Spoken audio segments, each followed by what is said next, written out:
The saddest news ever. Sidwell's heartfelt announcement stuns General Hospital fans. There were shockers, there were disappointments, and then there were heartbreaks, but nothing in the long, drama-soaked, scandal-filled history of General Hospital could prepare fans for what came next. In the swirling storm of Port Charles chaos, the last thing anyone expected was for the most mysterious figure connected to the show, the beloved behind-the-scenes archivist, writer, and lawkeeper, Thomas Sidwell, to step forward with an announcement that shook not just the fictional world but the real world that adored it. Sidwell, known to longtime fans as the invisible backbone of Port Charles continuity, rarely spoke publicly. His work was often whispered about, credited in vague interviews, or revealed in tiny Easter eggs that viewers discovered years later. For decades, he had been behind the curtain, quiet, steady, brilliant. So when he posted a brief, trembling message on social media, 8 words that would break millions, nobody knew what to think. "I have sad news. Very sad. Please listen." And from that moment, a tidal wave began. The day had begun like any other in Port Charles. The sun spilled over the docks. The Metro Court bustled with holiday tourists. Elizabeth Weber juggled shifts between GH and home. Jason Morgan shadowed Carly, because Sonny was off handling something dangerous, as usual. Ava Jerome was plotting something that no one else could yet see. Michael Corinthos was brooding over something that would eventually explode. And in a small office on the ABC lot in Los Angeles, Thomas Sidwell sat alone, staring at a single glowing line on his computer screen. He had been writing. He always was. Scripts, story outlines, character arcs, continuity notes. Sidwell was one of those once-in-a-generation minds who could remember exactly where a character stood when they said something in a scene from 1998. He knew who had been retconned, who had been resurrected, and who had vanished into the abyss of soap opera plot abandonment. He also knew something else, something no one else had realized. The truth was simple. He couldn't keep going. The doctors had been gentle, kind, direct.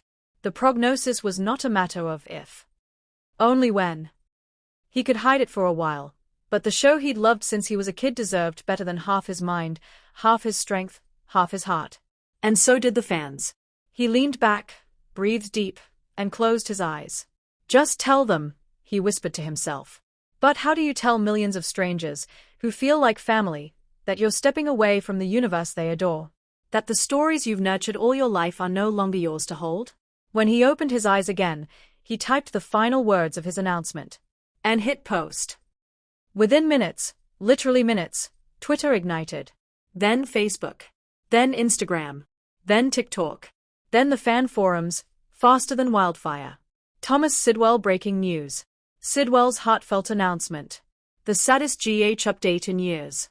But even Port Charles, fictional, dramatic Port Charles, felt the tremors.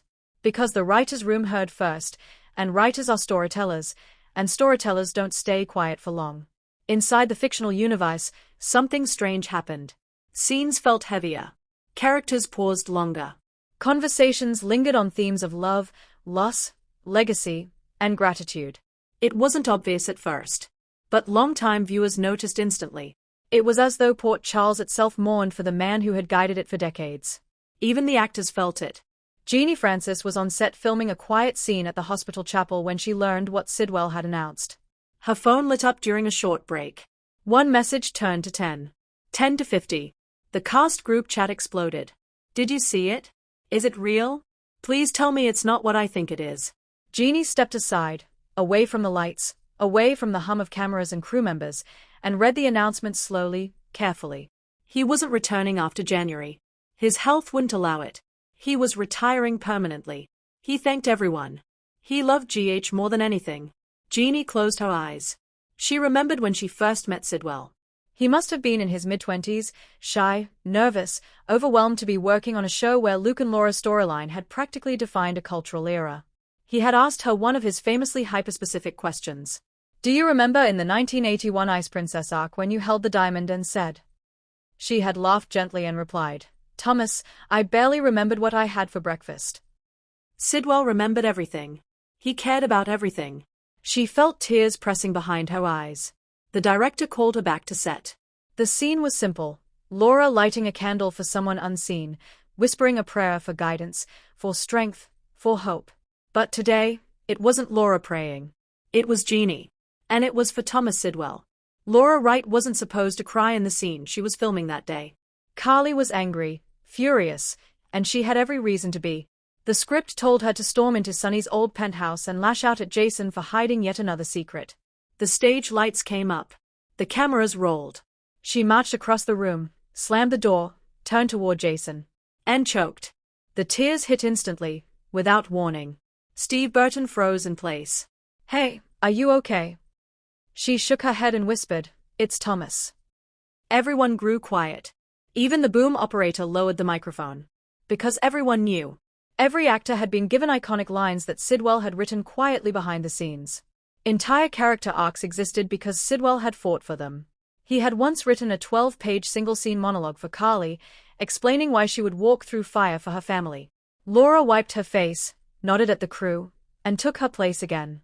"Okay," she whispered. "I can do this." The director called. Action. This time, Carly didn't storm in angry. She stormed in devastated. And the scene was better, more raw, more human, than anything planned. When it aired months later, fans cried without even knowing why it felt so different. Now they knew. Sonny Corinthos had been through everything: shootings, amnesia, betrayals, deaths, resurrections. But nothing in Maurice Benard's long career had prepared him for the loss of someone he considered a silent guardian of the show. Maurice closed the door to his dressing room and dialed Sidwell's number. It rang twice. Then a voice answered, weak, quiet, but warm. "Hey, Maurice." Maurice cleared his throat. "You should have called me." Sidwell laughed softly. "I didn't want anyone trying to talk me out of it." "You know I would have tried." "I know." There was a long pause. Sidwell exhaled slowly. "I just wanted to tell you myself. You changed the way I write men on this show. You made them feel things. You made grief real. You made darkness complicated. You made healing believable." Maurice blinked back tears. "That was you, man," he said. "I just delivered the lines." "No," Sidwell said gently. "You gave the lines a life I could never imagine." They spoke for 10 minutes. It felt like 10 hours. When the call ended, Maurice sat alone for a long time, staring at his hands, steady on screen, but shaking now. One tweet turned into 1,000. 1,000 into 100,000. Memes, edits, clips, tributes. TikTok creators shared their favorite Sidwell pen scenes, the ones they didn't even know he wrote. Fans made compilation videos: Elizabeth and Lucky's first kiss, Robin and Stone's final moment, Sonny finding baby Avery, Sam's rooftop confessions, Jason remembering who he was, Maxie grieving Nathan, Dante breaking down with Olivia. Someone posted, "This man was the reason GH still had heart when everything else felt chaotic." Another wrote, "He kept Port Charles alive." And the one that went most viral, "General Hospital is not just a show. It's a home. And Sidwell was its architect." Frank Valentini, the executive producer, called an emergency all-staff meeting. Nearly the entire cast, the writer's room, the crew, the makeup team, the set designers, the production assistants, everyone, filled stage 4. When Sidwell walked in, moving slowly but firmly, the room erupted into applause so loud it shook the rafters. He tried to wave it off. Couldn't. Tears streaked down his face. Someone handed him a microphone. He swallowed, took a breath, and said, "I've been part of this show since I was 24. I've watched people grow up here. I've watched you fall in love, lose everything, gain everything, come back from the dead, literally. I've watched this show survive when nobody thought it would." He paused, struggling for air. "But I can't keep going. My body won't let me. My mind may not let me much longer.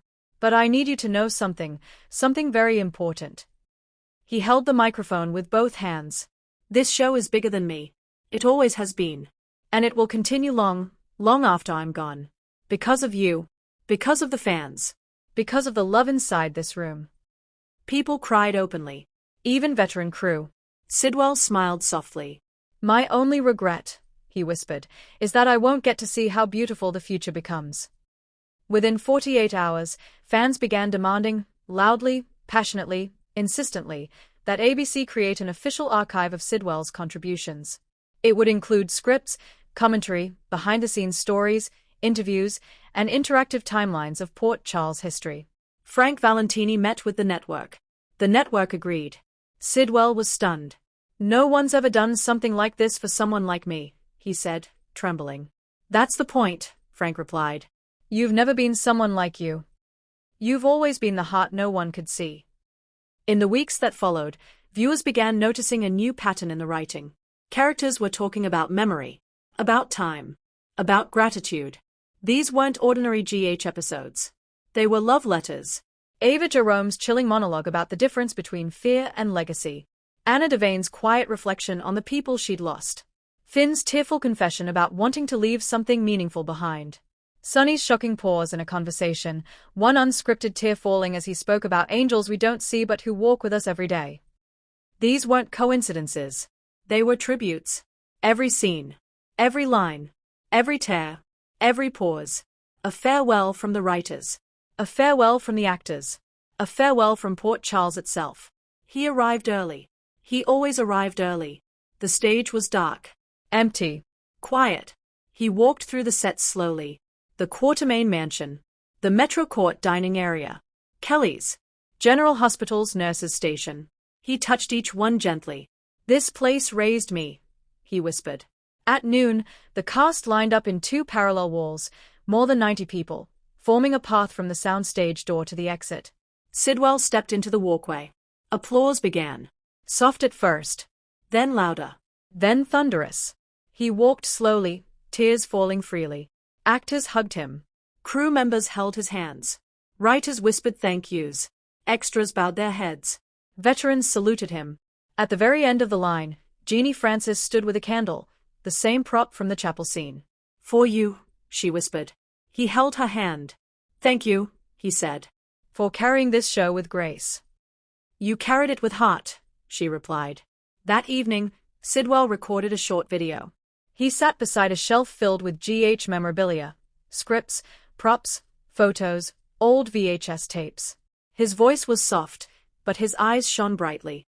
"Hello, General Hospital family," he began. "I just want to say, thank you. Thank you for letting me be a part of your lives. Thank you for loving these characters. Thank you for loving this beautiful, flawed, magical world." He paused, breathing slowly. "I don't know what comes next for me. But I know what comes next for GH. More stories. More twists. More miracles. More love. More life." He smiled faintly. "And when you watch, I'll be watching with you. I promise." The video ended. Millions cried. Life in Port Charles continued. It always does. New villains emerged. New lovers collided. New mysteries unraveled. New generations rose. But in the months that followed, things felt different. Not worse. Not empty. Just deeper. The writing had a warmth, an emotional gravity, that felt like a tribute to Sidwell every single day. And fans knew. He would always be there. In every plot twist. In every character arc. In every heartbreak. In every miracle. Because Port Charles was his home. And he had gifted it to the world. 1 year later, on the anniversary of his announcement, the show aired a special episode titled, "For Thomas." It wasn't a documentary. It wasn't an interview. It was an episode of GH, set entirely in the chapel, where every major character lit a candle and spoke one line of gratitude. The final scene showed Laura Collins standing alone. She whispered, "Some lights guide us even when we cannot see them." The screen faded to black, and one message appeared. "In honor of Thomas Sidwell, a storyteller, a guardian, a friend, your light will never fade." Millions cried, not because it was sad, but because it was true.